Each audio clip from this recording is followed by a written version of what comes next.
Forced marriage with minister का new episode. तो चलिए हम लोग शुरू करते हैं इस एपिसोड को। अब तक की कहानी में आप लोगों ने सुन लिया था कि आशी जो काव्या के साथ मिल करके मिनिस्टर को फंसाने का प्लान बना रही थी, क्योंकि किसी भी हालत में उसे 3 दिन में अपनी एंगेजमेंट तो नहीं करवानी थी।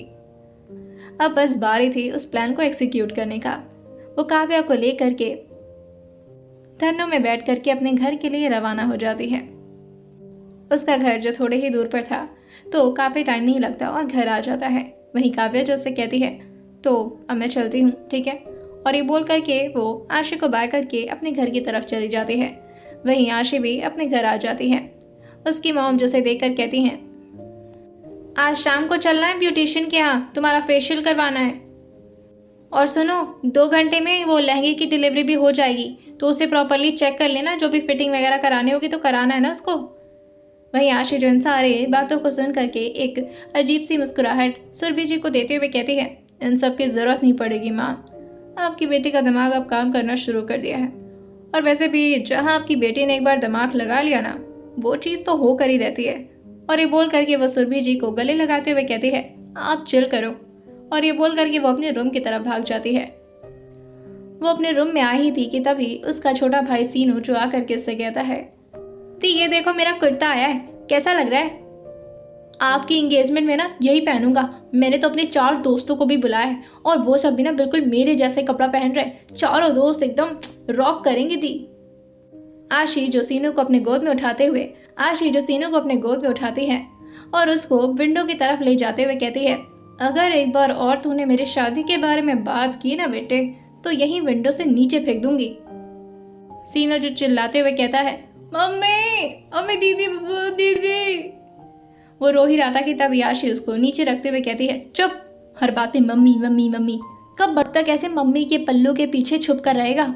मर्द बन, स्ट्रॉन्ग बन, और दीदी के सामने ना मम्मी मम्मी मत चिल्लाया कर। तुझे क्या लगता है मैं मम्मी से डरती हूँ? कि तभी पीछे से सुरभि जी जो आते हुए कहती हैं, हाँ अब तो ये महारानी जी बन चुकी हैं, अब क्यों डरेंगी ये किसी से? अभी तो मिनिस्टर जी से शादी भी नहीं हुई है, न जाने किस बात का घमंड लेकर के घूम रही है लड़की।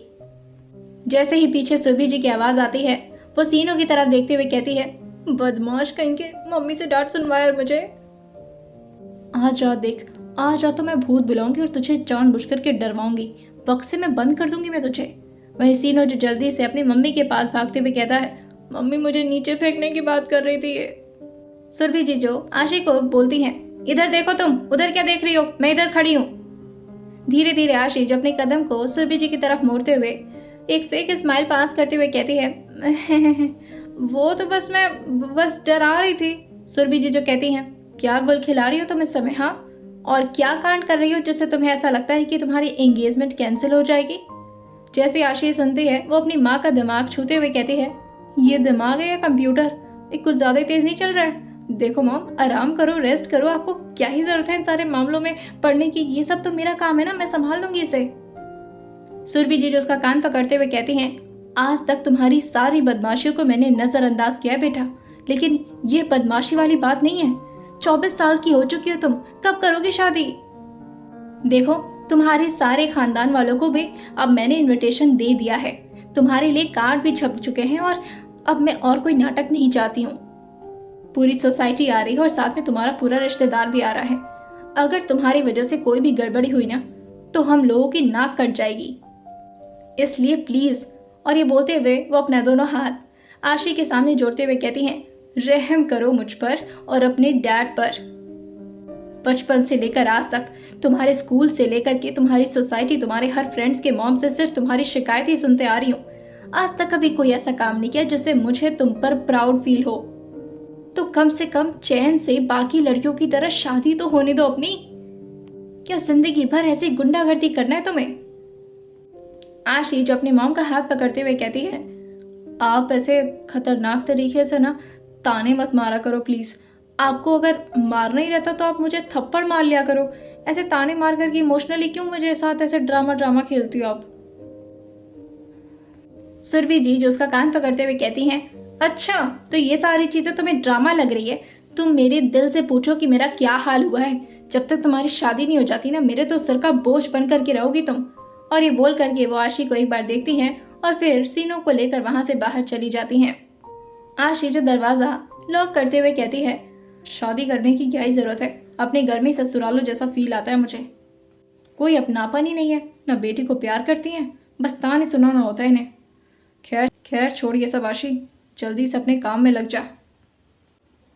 और ये बोलकर वो अपने शूज़ को ऑलमोस्ट फेंकते हुए अपने पैरों से निकालती है और धड़ाम से आकर अपने बेड पर लेट जाती है। और फ़ोन उसने जो भी कुछ प्लान बनाया था उसके बारे में जैसे उसके दिमाग में आता है, वो तुरंत ही काव्या को कॉल कर देती है। वही काव्या जो अभी तुरंत ही घर पहुंची थी और वो काफ़ी ज़्यादा थक चुकी थी, वो आराम ही कर रही थी कि तभी उसके फ़ोन पर किसी का कॉल आने लगता है। काव्या जो फ़ोन उठाते हुए कहती है, अब क्या है यार, तो फिर से मुझे कॉल करने लगी, थोड़ा देर तो प्लीज़ मेरे बिना रह जाया कर। आशी जो कहती है, अब ये तो पॉसिबल नहीं है, आपके बिना कैसे ही रह सकते हैं। काव्या जो कहती है, बदतमीज़ कहेंगी, कैसे बातें कर रही है, ठीक से बात कर। आशी जो इस तरफ से हंसते हुए कहती है, अरे यार मजाक कर रही थी।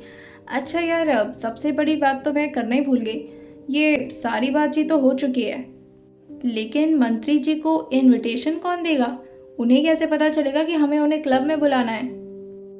आशी की बात सुनकर काव्या जो उससे कहती है, नहीं नहीं नहीं नहीं नहीं, अगर तेरा इशारा ना मेरी तरफ है तो बिल्कुल नहीं, मैं इसमें तेरी कोई हेल्प नहीं कर रही। आशी जो कहती है, प्लीज़ यार प्लीज़ ना। काव्या जो कहती है, देख ऐसे ना पुकी बनने से ना कोई फ़ायदा नहीं होगा, मैं ना तेरे लिए काम नहीं कर सकती यार, ये तेरा डिपार्टमेंट है यार, तू उनकी होने वाली फियांसी है या मैं। आशी जो कहती है, बस तू एक बार मेरी कैंसिल तो करवा, मैं तेरे साथ ना उनका सेटअप करवा दूंगी। काव्या जो कहती है, कितनी बेशरम है तू, हट, मुझे लालच दे रही है, वो भी मिनिस्टर का। आशी जो उसे चिढ़ाते हुए कहती है, वैसे गंदी नज़र तो तेरी भी है ना उन पर। काव्या जो उसी के टोन में कहती है, तेरी भी का क्या मतलब है, तुम्हारी भी होने लगी क्या उन पर गंदी नज़र। आशी जो उससे कहती है, ए हम ये सब बात क्यों कर रहे हैं। आशी जो फ्रस्ट्रेट होते हुए कहती है, यार अगर मंत्री ही नहीं आएंगे तो फिर ये सारे काम काज हम लोग करेंगे क्यों, और ऊपर से वहाँ पर मिली को भी हम लोगों ने बोल दिया है। अब बहन प्लीज़ यार प्लीज़ तू कर दे कॉल यार। काव्या जो कहती है, ऐसे ही करती है तो हमेशा, रिक्वेस्ट करके मुझसे हर काम करवा लेती है और मुझे करना पड़ता है। आशी जो उसकी बात सुनकर कहती है, ओ मेरी प्यारी दोस्त है तू, चल चल कॉल लगा। और ये बोलकर आशी जो कहती है, चल मैं रखती हूँ, फिर तू कॉल करके सारी चीज़ें मुझे बता देना कि क्या बात हुई। काव्या जो उसे रोकते हुए कहती है, ओ मैडम अगर तू कॉन्फ्रेंस पर नहीं रही ना तो मैं नहीं बात कर रही हूँ, मुझे उनसे बहुत डर लगता है। आशी जो कहती है, अरे मैं हूँ ना तेरे पीछे, तुझे डर किस बात का। काव्या जैसे ही पीछे मुड़कर देखती है, वो इधर उधर देखकर कहती है, तू कहाँ है मेरे पीछे, तू तो अपने घर पे गई थी ना।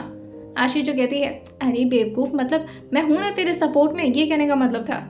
काव्या जो कहती है, हाँ हाँ ऐसा लग रहा है जैसे तू खुद भी कोई बहुत बड़ी प्राइम मिनिस्टर हो गई है जो मेरे सपोर्ट में रह करके उन मिनिस्टर से मुझे बचा लेगी। नहीं बहन, तुझे कॉन्फ्रेंस पर रहना पड़ेगा, मैं तभी बात करूंगी। आशी जो कहती है, हद यार, मेरी सेल्फ रिस्पेक्ट की नाक कटवाएगी तू। अच्छा ठीक है कर, लेकिन मैं कुछ बोलूंगी नहीं। हाँ। काव्या जो कहती है, हाँ हाँ वैसे भी मेरे मंत्री जी जो बुलवा ही लेंगे तुझसे। अच्छा ठीक है करती हूँ। और ये बोल करके वो आर्यांश को कॉल लगा देती है। लगभग 2 से 3 रिंग जाने के बाद मिनिस्टर जो कॉल उठाते हुए कहते हैं, हेलो। दूसरी तरफ से आवाज़ काव्या की थी।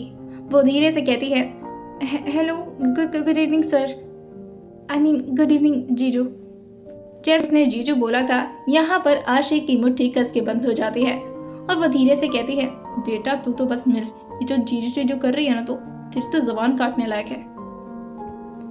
दूसरी तरफ से आर्यांश को समझ आ चुका था कि ये कॉन्फ्रेंस कॉल है। आर्यांश जो कहते हैं, बोलो। काव्या जो कहती है, अब वो एक्चुअली जीजू, मैं और मैं और मेरी फ्रेंड आशी, वो हम लोग क्लब आ रहे थे, तो हमने सोचा कि क्यों ना आप भी आ जाए हमारे साथ, अब आशी को अच्छा लगेगा। आशी जो अपना फ़ोन कान से दूर करते हुए अपने हाथ का इशारा बनाते हुए अपने फ़ोन पर एक पंच देते हुए कहती है, मन तो कर रहा है ना तेरा मुंह तोड़ दूँ, मुझे क्या मन कर रहा है उनसे मिलने का, अगर यही सब बता रहा था तो मैं खुद ही नहीं बात कर लेती, बेवकूफ़ लड़की। अब उन्हें लगेगा कि मैं इनसे मिलने के लिए मरी जा रही हूँ। और ये बोलकर वो फ़ोन स्पीकर पे करके सुनने लगती है।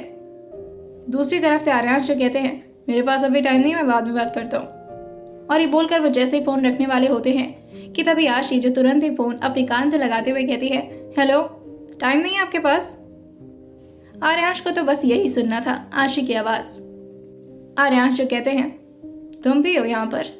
आशी जो कहती है, जी हाँ मैं भी हूँ, और आज शाम को 7:30 बजे तक क्लब आ जाइएगा, हम लोग वहीं पर आने वाले हैं। मैंने सोचा आपको भी बुला लूँ क्योंकि घर वाले मुझे अकेले जाने की परमिशन नहीं देंगे।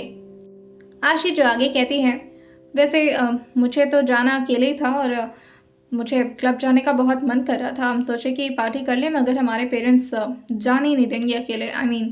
अब मैं आपकी होने वाली, और उसने इतना बोला ही था कि वो अपना मुंह सड़ाते हुए कहती है, फियांसी हूँ। तो उसने बहुत ही धीरे से बोला था कि तभी आर्यांश खांसते हुए कहते हैं, क्या क्या कहा तुमने?